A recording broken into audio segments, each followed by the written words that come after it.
CNA Practice Test 180 Free Questions, updated 2025. Question 1. When communicating with a hearing-impaired resident, the CNA should shout as loudly as possible, speak slowly and face the resident directly, only use written notes, avoid talking to them. Facing the resident allows them to see your lips and facial expressions, and speaking clearly helps communication. Question 2. A resident is nearing the end of life. What is the CNA's primary role? To encourage the resident to eat a large meal, to provide comfort and emotional support, to discuss medical treatments with the family, to ignore the resident since they are dying. Palliative care focuses on comfort, dignity, and support for both the resident and their family. Question 3. What is a common sign of a urinary tract infection, UTI, in an elderly resident? Sudden confusion, increased appetite, better sleep, improved mobility. In the elderly, UTI is often present with cognitive changes or delirium rather than just physical symptoms. Question 4. What is the proper method for cleaning the perineal area of a female resident? From back to front, from front to back, in a circular motion, with a scrub brush. Cleaning from front to back, cleanest to dirtiest, prevents the spread of bacteria from the anal area to the urethra. Question 5. When should standard precautions be used? Only for residents with known infections. Only when the resident is coughing. For every resident at all times. Only when the nurse tells you to. Standard precautions are designed for use with all patients to reduce the risk of transmission of pathogens.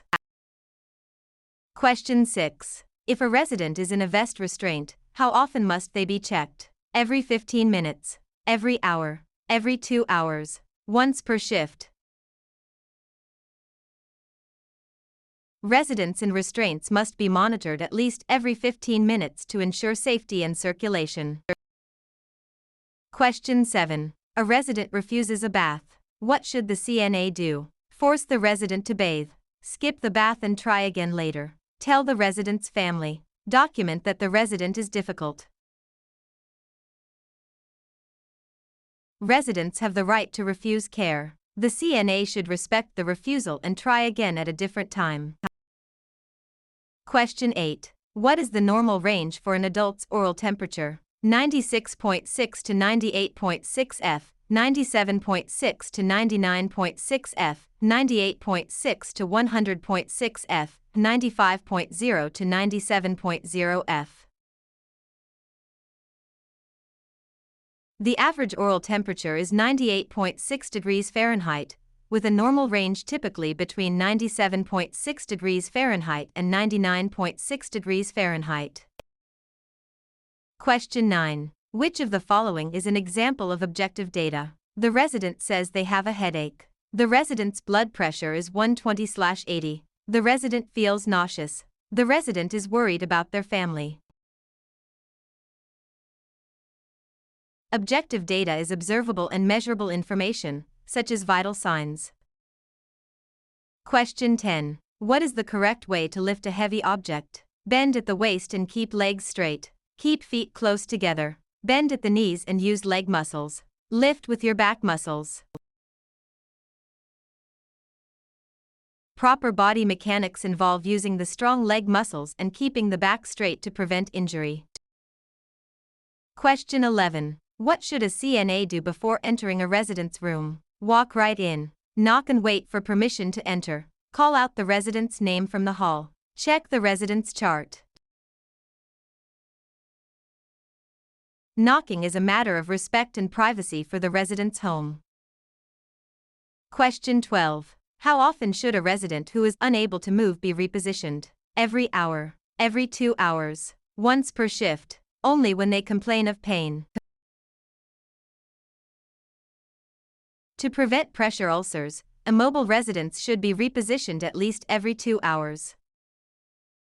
Question 13. What is the primary goal of restorative care? To perform all tasks for the resident. To help the resident regain or maintain the highest level of function. To cure the resident's illness. To move the resident to a hospital. Restorative care focuses on helping residents maintain or regain their independence and physical function. Question 14. A resident is choking and cannot speak or breathe. What should the CNA do? Perform the Heimlich maneuver, abdominal thrusts. Offer the resident a glass of water. Wait for the nurse to arrive. Hit the resident on the back. Abdominal thrusts are the standard emergency procedure for a conscious person with a complete airway obstruction. Question 15. A resident is having a seizure. What is the CNA's priority? Place a spoon in the resident's mouth. Hold the resident down to stop the shaking. Protect the resident from injury and clear the area. Run out of the room to find help. Safety is key. Protect the head and clear objects away. Never put anything in their mouth or restrain them. Question 16. What is sundowning? Increased confusion and agitation in the evening hours. Sleeping all day and staying up all night. A skin condition caused by the sun. The resident feeling better at the end of the day. Sundowning is a phenomenon where confusion and behavioral problems worsen as daylight fades. Question 17. When dressing a resident with a weak right arm, which arm should be dressed first? The left arm, the right arm, both arms at the same time. It doesn't matter. When dressing, always start with the weak or affected side first. Dress affected/weak. Question 18. Which of the following is a sign of dehydration? Clear, pale yellow urine. Moist skin. Dark, concentrated urine. Increased appetite. Dark, strong-smelling urine and low output are classic signs of dehydration.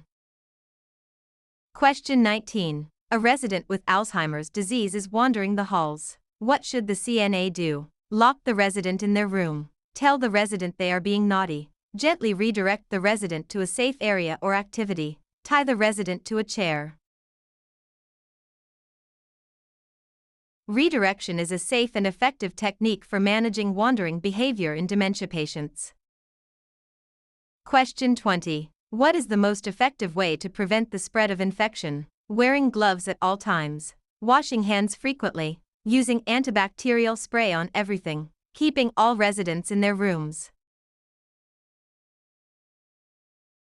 Hand washing is the single most important practice in preventing the spread of infection.